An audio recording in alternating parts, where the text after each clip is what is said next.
Hello friends, nice to see you again. This is Monica from Impact Packaging. A flat bottom bags with a window is a type of packaging bags that combines the functionality of a flat bottom bag with the visibility provided by a transparent window.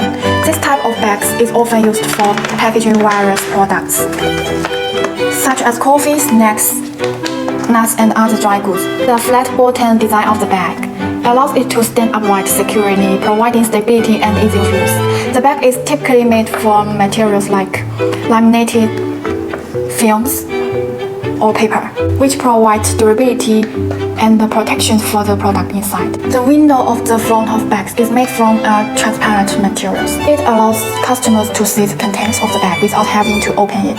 This combination of flat bottom and window designs make this kind of bags well suited for retail settings, where product visibility and presentation are important.